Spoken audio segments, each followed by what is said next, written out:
Hello, this is Dinah Menezes, one of the OET staffs from Medcity International Academy, Mangalore. Today, I am here to tell you regarding the effective utilization of 5 minutes time in your writing. You all know that writing is a task which requires a little bit of concentration and the exact selection of the relevant and the irrelevant data to accomplish your task. So therefore, you will be given the 5 minutes where you're not even allowed to touch any of your pencils or any other articles, and you have to only concentrate on the reading of your task. Then why this 5 minutes is given to you? This is the main thing that you have to understand. Now, the main thing is that read the task properly. The 5 minutes have to be utilized properly. You have to read the case notes starting from the writing task which is given at the end of the case notes, where they also provide you 3 important points that you have to keep in mind. Not to use note form, expand the sentences, and do not write in short forms, isn't it? So, now if you are not able to understand the task with while reading it once, then I would recommend read it once again. Once again, if you are not able to understand, try to read it once again to understand it, because understanding the task to accomplish your writing and get a B is really very important. Now, when we read the writing task which is situated at the bottom of your question paper, what are the main things that you should say? It is true that we will see to whom we are writing and why we are writing. But the other 2 important things that you have to focus is the client a known client, or are you introducing the patient for the first time? Yes, how does it affect your case notes? Significantly it will affect your case notes. Why? Because if it's a known client, you don't require to send the details of the social history or maybe the past medical history in detail, isn't it?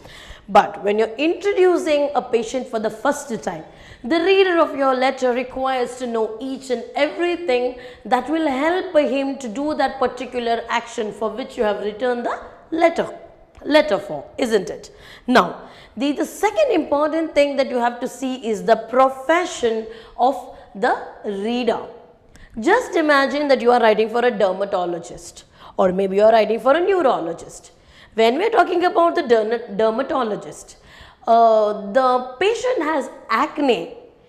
This is an important information for the dermatologist. But if you are writing this same information for the neurologist cannot do anything with that. Similarly, if you are talking about the defects in the visual perception, who will be concerned about it? A neurologist, not the dermatologist. So therefore, understanding what is the profession and writing and selecting the case notes depending on that particular profession is really very important.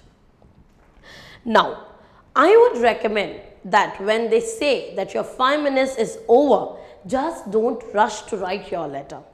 Even though the person who is sitting next to you maybe have started and you are getting panicked because you have not started, just don't mind it. Because proper organization and planning will save your time and you will be able to accomplish your task.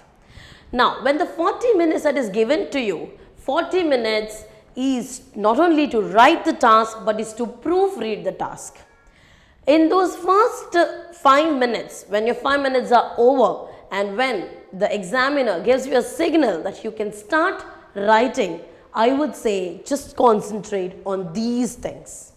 Take your pencil and in your question paper, I repeat it again, in your question paper, write in bold above the profession to whom you are writing the letter for. It may be a dietitian, and you also write the purpose of your letter. Maybe you are writing for some health education, or maybe you are writing for the risk of aspiration.